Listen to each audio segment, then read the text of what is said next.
मित्रांनो, nursing CET 2026 ची exam जवळ आलेली आहे आणि तुम्ही अजून अभ्यासाला सुरुवात केलेली नसेल तर आत्ताच सुरुवात करा.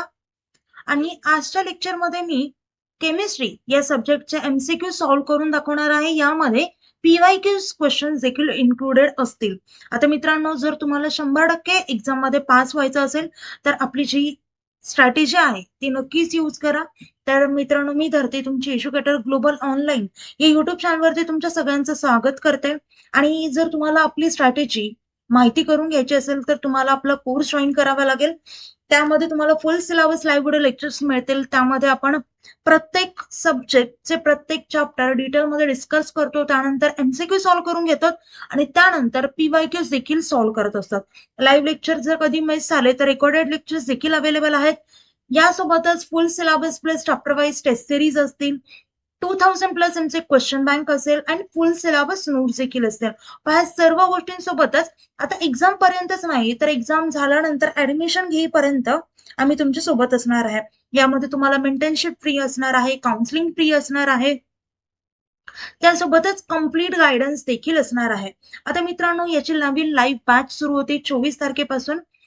बऱ्याच विद्यार्थ्यांनी आधीच बॅच सुरू केली आणि त्यांचा अभ्यास अर्धा संपत देखील आलेला आहे.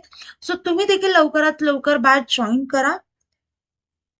आता जर नर्सिंग सीईटी सोबतच तुम्हाला जर पीसीएम सीईटी, पीसीबी सीईटी, जेडब्ल्यू नीट या एक्झामला देखील टार्गेट करायचे असेल तर त्याचे देखील कोर्सेस आपल्याकडे आहेत. आणि जर तुम्हाला हे 5ही course at a time buy करायचं असेल तर त्याची कॉम्बो प्राइस असेल 10,000 रुपये. आणि जर सिंगल कोर्स बाय करायचा असेल तर त्याची प्राइस असेल फक्त 5,000 रुपये. पहा, तुम्हाला कोणता कोर्स बाय करायचा त्याच्यानुसार तुम्ही बाय करू शकता. कारण नर्सिंग सीईटी सोबतच बरेच विद्यार्थी पीसीबीला पण टार्गेट करतात. सो ते देखील आपल्याकडे सोल्युशन आहेत आणि त्याच्या देखील बॅचेस अवेलेबल आहेत. कोर्स जॉईन करण्यासाठी दिलेल्या नंबरवरती कॉन्टॅक्ट करू शकता किंवा प्ले स्टोर वरती जाऊन ग्लोबल ऑनलाईन ऍप डाउनलोड करा. त्यानंतर ऍप्लिकेशन ओपन करून तिथून तुमचा कोर्स तुम्ही एनरोल करू शकता. तर तो कसा करायचा? आता ऍप ओपन झाल्यानंतर तुमचं नाव आणि नंबर एंटर केल्यानंतर असा इंटरफेस समोर येईल. इंटरफेसच्या पहा डाऊनवर्ड साईडला स्टोअरच आयकॉन असेल, त्यावरती क्लिक करा.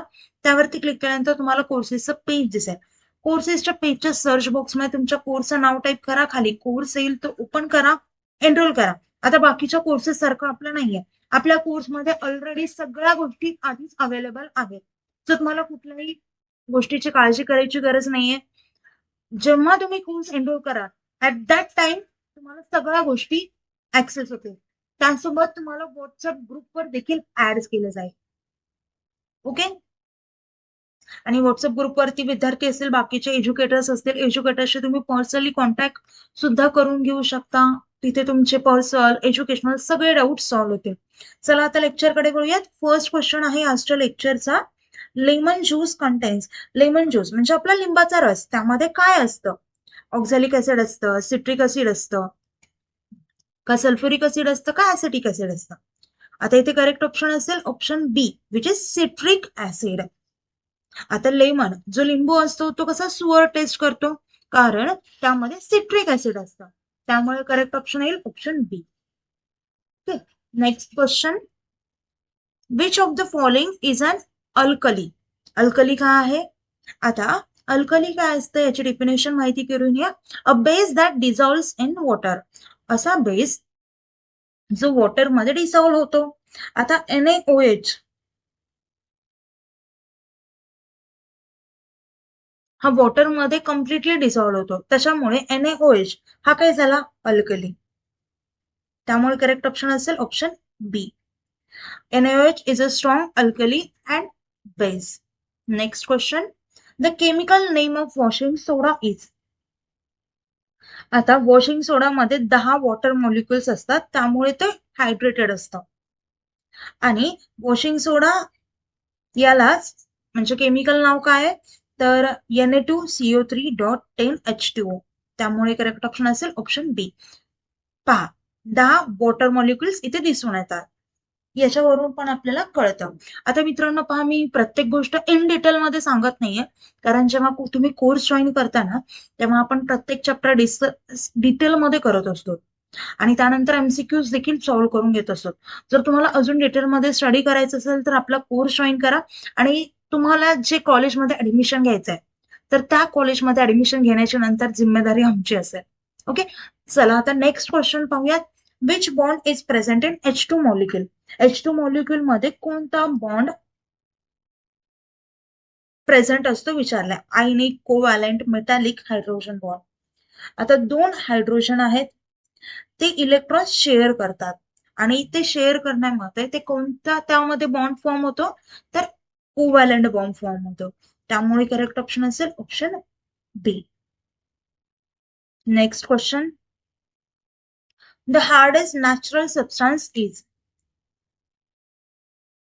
डायमंड जो असतो तो सगळ्यात हार्ड असतो, कारण त्याच्यामध्ये स्ट्रॉंग कार्बन नेटवर्क स्ट्रक्चर असतं. त्यामुळे करेक्ट ऑप्शन असेल ऑप्शन सी. रिझन काय त्याचं, तर त्यामध्ये it's strong carbon network structure असतं. कधी कधी एक्झाम मध्ये रिझन सुद्धा विचारलं जातं, सो हे रिझन सुद्धा मी तुम्हाला सांगून दिलं. नेक्स्ट क्वेश्चन पहा. Avogadro number is? ऑप्शन्स आहेत आपल्याला, तर त्यातलं करेक्ट ऑप्शन काय येईल, option A which is 6.02 into 10⁻23. हे काय सांगतं आपल्याला, how many particles in 1 mole of a substance. 1 mole equals to काय असतं, 6.02 इंटू 10⁻23. एखाद्या वेळेस जर 1 मोल इक्वल्स टू काय आहे हे विचारलं किंवा त्याची व्हॅल्यू विचारली, तर इथे मी तुम्हाला दिली आहे. आणि अवोगाड्रो नंबर म्हणजेच 1 मोल. समजलं? 6.02 इंटू 10⁻3 हे काय, 23 हे काय पार्टिकल्स आहेत. समजलं? म्हणजे 1 mole equals to this particles. Next. Which gas is known as laughing gas? Laughing gas म्हणून कोणत्या गॅसला ओळखलं जातं, तर N2O ला ओळखलं जातं. NO2 नाही तर N2O, ज्याला नायट्रस ऑक्साईड असं सुद्धा म्हटलं जातं, केमिकल नाव आहे. समजलं? Next question. Which element has the highest electronegativity? खालीलपैकी कोणत्या एलिमेंट मध्ये जास्त हायेस्ट इलेक्ट्रोनिगेटिव्हिटी आहे असं विचारलं. इलेक्ट्रोनिगेटिव्हिटी म्हणजे काय, तर ॲबिलिटी, डेफिनेशन वगैरे पण लिहून घ्या. Ability to attract electrons. आता ही कोणामध्ये सगळ्यात जास्त असते, तर फ्लोरीन मध्ये असते. आता मित्रांनो पहा, सगळ्या गोष्टी लिहून घ्या आणि मी जेव्हा क्वेश्चन शो करते, डिस्प्ले करते, तेव्हा व्हिडिओ पॉज करा, तुमचा आन्सर फाइंड आउट करा, कॅल्क्युलेट करा, त्याच्यानंतर व्हिडिओ रेझ्युम करा आणि माझ्या आन्सर सोबत क्रॉस चेक करा. म्हणजे तुम्हाला कळेल की तुमचा आन्सर बरोबर आहे, तुमची तयारी कितपर्यंत झाली, या सगळ्या गोष्टी तुम्हाला कळून येतील. नेक्स्ट क्वेश्चन काय, the process of conversion of liquid into gas is called? Condensation, sublimation, evaporation, freezing. आता जेव्हा लिक्विडचं कन्व्हर्जन गॅसमध्ये होतं, तेव्हा त्या प्रोसेसला म्हणतात इव्हॅपोरेशन. बरोबर आहे, water turning into water vapours, त्या प्रोसेसला म्हणायचं इव्हॅपोरेशन, बाष्पीभवन. Next question. The chemical formula of baking soda is? Baking सोडाचा केमिकल फॉर्म्युला विचारला. केमिकल नाव असतं त्याचं सोडियम बायकार्बोनेट आणि फॉर्म्युला असतो NaHCO3 which is B option. हे कशामध्ये यूज केलं जातं, तर कुकिंग मध्ये यूज केलं जातं, केक बनवण्यासाठी, आणि ऍसिडिटी पासून रिलीफ मिळण्यासाठी सुद्धा बेकिंग सोडाचा यूज केला जातो. समजलं? बेकिंग सोडाचा फॉर्म्युला मी तुम्हाला सांगितला NaHCO3, ज्याला सोडियम बायकार्बोनेट असं सुद्धा म्हटलं जातं. तर विद्यार्थी मित्रांनो, आजसाठी एवढे प्रश्न आपले झालेले आहेत, डिटेलमध्ये एक्सप्लेन केलेत. अजून तुम्हाला डिटेलमध्ये एक्सप्लेनेशन हवं असेल तर तुम्ही आपला कोर्स जॉईन करू शकता. आणि आता दिवस खूप लवकर राहिलेत, तर अजून तुम्ही अभ्यासाला सुरुवात केली नसेल तर आता लवकरात लवकर करा.